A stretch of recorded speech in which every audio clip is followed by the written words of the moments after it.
Mansell was a horrible little child. His repugnant expression at essentially every aspect of his life caused his parents to despair. No matter how they attempted with every breath to appease his ravenous needs and wants, they would always be met with a face that resembled an inbred love child of a pug in mid-sneeze grimace and a vomiting teenager after too much sambuca. His sister, Grizzle, was, as it says on the tin, a crier, and not a genuine, heartfelt weep at the end of a tragic rom-com, but a sort of petulant whinnying, part horse, part air raid siren.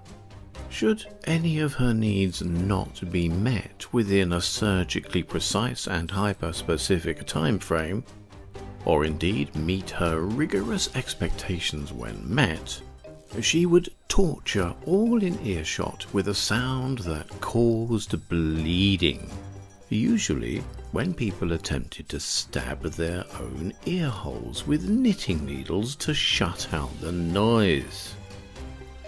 It was a blessing for the parents of the siblings when Mansell and Grizzle finally discovered the joys of smartphones.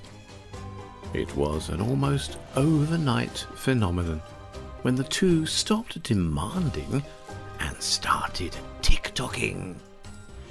The dance moves on busy streets were a delight to the many people across the world, who squealed with rapture as every vehicle passed them at great speed, mere inches from their random flailing. However, when they were not unceremoniously splattered across the multitude of passing bonnets, people got bored. So, the dancing migrated to high buildings, construction cranes, and other potentially deadly environments, each more perilous than the last. And never ones to stick at anything, Mansell and Grizzle soon lost interest with this endeavour, and their deadly dancing ended quickly, much to their parents' sorrow. After a brief spell of RIP trolling, the siblings started a video essay channel and became woke. This was just what the world needed, said nobody ever. Suddenly, the constant demands had transformed into constant belittling of anything the parents viewed as reality. Everything they said, did, attempted, believed, or even saw as the fabric of their entire existence caused the children to act as if they were suffering from sudden onset anal fissures. The parents became desperate in their efforts to use non-identity specific pronouns correctly every single time, and would cook 2 Falken, not chicken, to appease the constant barrage of mind fascism. They were chastised for thinking polyamory was a type of ringtone, or believing that other people actually existed and had some semblance of personal autonomy. And should they dare suggest that anybody who was not Mansell or Grizzle had feelings, a free thought, and the right to, at the very least, express a different opinion, they would be eviscerated on social media for being heinous parents. But indeed, it was not just the parents who suffered. Their uncle, who had fought for over 50 years for the right to use the term gay with pride, was cancelled for using archaic labels, and a neighbour was doxxed for scaring their cat with a cucumber, A kindly woman who lived on the same street as the pair had to move away after the children swatted her because she had the name from birth Karen. Eventually, the parents were so beyond caring, they took the two children into a faraway forest for a picnic. The night before, the desperate parents had surreptitiously removed both mobile phone chargers from their plug sockets, so the phones quickly ran out of charge during the picnic. And whilst the children were staring blankly at dead screens, questioning why there was no flashing light thingies happening, the parents left them there, knowing they would not survive without the use of their devices. For many minutes, Mansell and Grizzle wandered the forest, their attention span so minuscule they kept confusing two trees and ended up walking between them, believing it was a path. After a quarter of an hour, the siblings could no longer cope and started to press things randomly to find the on button. A bush, a clump of grass, a squirrel. The squirrel, as it turned out, did have an on button, or at least his teeth did. An hour later, when all hope was lost, the children happened upon a splendorous house made of gingerbread nestled amongst the trees.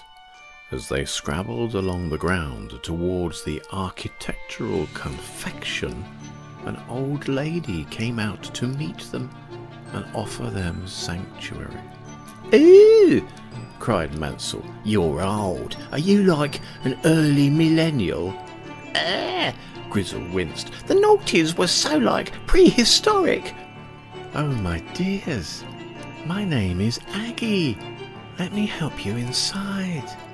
"Stop gaslighting us, Karen," Grizzle screeched in a thin, grating whine. "I'm so offended," Mansell shouted.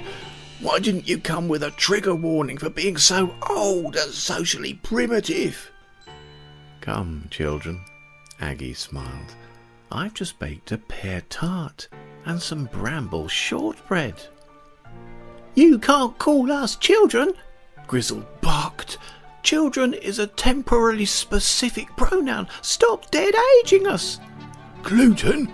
Mansell hissed. "Are you trying to abuse us? We can't eat gluten." "Oh, my poor dears." Aggie seemed genuinely concerned. "I think I have flapjacks." "Stop inflicting your microaggressions on us," screamed Grizzle. "You're so paedophobic." "Oh, sweethearts, I'm sorry if I upset you. I'm not very sophisticated when it comes to modern terms." "Ugh!" Mansell retorted. "Who cares? It's not about you, you know. You're such a product of the patriarchy." Aggie took 2 gingerbread people from her tray and held them out for the children to take. Here's a gingerbread boy and a gingerbread girl, just like you both." Grizzle frowned. "You're so binary. The words girl and boy are only used by people older than 20, which means decrepit." "We've not said girl or boy forever, like since 2020 or something." Mansell seemed very pleased with himself. "Well, technically," Aggie knew she shouldn't say it, but just could not stop herself, "you did just use both words twice." The 2 temporarily non-specific humans pushed themselves in a directionally non-specific motion that was forward, and with guttural howls charged at the woman, pushing her into the house. As she fell backwards, flipping the trays of freshly baked biscuits and tea cakes into the air, Aggie caught sight of a tiny cinder from the oven she'd left open in her haste to help the lost children. Both children pulled out their dead phones and held them up as if filming the chaos they had caused. The eerie black screens reflected the joyful hatred on their faces. "Oh God!" Grizzle howled. "You're destroying the environment single-handedly with all this baking!" "I bet she uses 5G, rasped Mansell. "Yeah, and I bet she's been vaccinated against COVID-19, Grizzle agreed. "She's a COVID-idiot!" Mansell began pushing the woman further towards the oven. "A gaslighting, toxic microaggressor who believes the lies and has nanotechnology in her blood, which is poisoning the oceans." "I wish we had TikTok right now," Grizzle whined. "This would be so going viral." As both children started chanting the term "COVIDiot" repeatedly, Aggie felt herself tumbling backwards towards the gaping maw of her oven. As she lifted her arms to try and steady herself, she caught a glimmer of flame in the diamond of her ring, a momentary dance of light which transfixed her gaze. She looked upwards to where the little sparks from the flames flit and float, believing she could once again see the stars that sparkled through the dust and smoke and cinders that meandered through the air. She did not feel heat or hear the cast iron door of the oven swing shut behind her. She just stared at the dancing light and remembered her mother, as for the very last time her body was no longer her own. And Mansell and Grizzle lived happily ever after. Except that is not how this particular story ends. You see, Aggie's grandmother was not simply an expert in baking wonderful confections for the heart and soul and body mass index. She also knew how to bake a little bit of magic into her gingerbread. With absolute care and attention to detail, she taught her granddaughter how to compensate her abusers for their trouble. Aggie started with the crew of a Luftwaffe that had killed her mother in a routine air raid over London.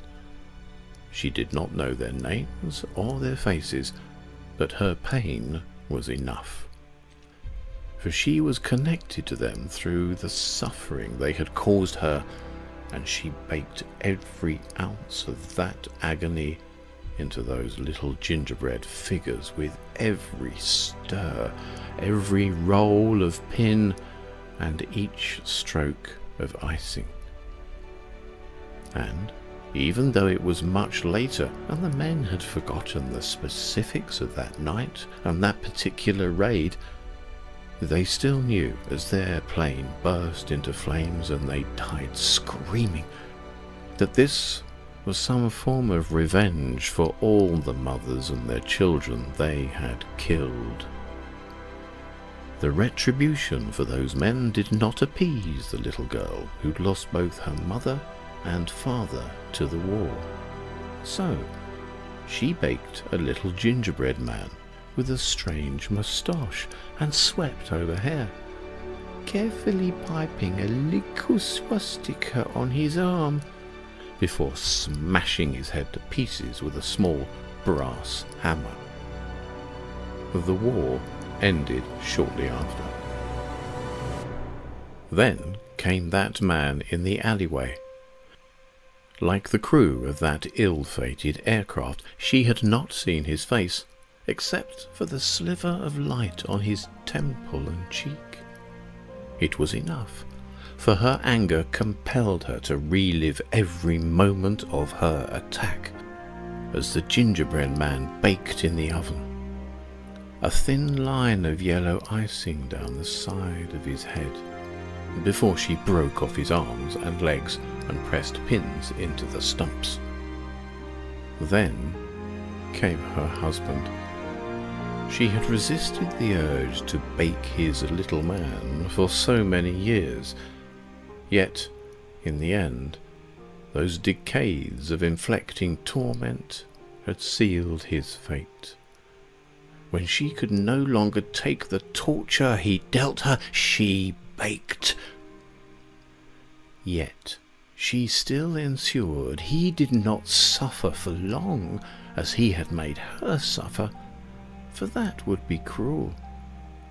It was a small act of kindness, a kindness he had never afforded her.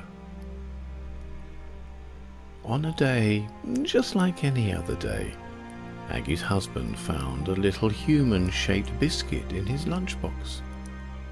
As he bit down on that sweet and spicy effigy, there was a moment, just a fleeting moment before the darkness came, when he realized what this little chap represented, who had created it, and how the act of biting its head off was about to cause him a little discomfort. Over the years, Aggie had baked many little men and women, but it was not until one particular day in the middle of summer when she felt the compunction to bake 2 little gingerbread children. Somehow she knew they were coming to visit. She heard their tirade and accusations before they were even spoken, and she saw the fate that awaited her if she did not act. She knew instinctively how to pipe their icing, despite never having met them or even seeing them. She knew them because she knew the darkness, the selfishness, the hatred that inspired them to act. Aggie knew because she knew the world and what most inspired it to turn each day and night. And when they came, and they assumed, and they judged, and they sentenced without trial, when that tray flew into the air and its contents came crashing to the ground, smashing into shards amongst the cinders and the flame, Aggie found herself laying on the floor beside the open door of the oven. She did not know how long she had been gazing intently at her mother's ring and the dance of light within. But nevertheless she smiled, a small yet satisfied smile. And when ready, she began to move freely, without anything left to hold her down.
Please like, subscribe, and if you want to know more, discover how to captivate, entertain, and immerse your audience through digital media with Jez Ray at speakerperformance.online. Jez Ray's Happy Endings was created by Jez Ray and Martin Pentecost. Presented by Jez Ray, copyright 2022, an Empower Publishing production.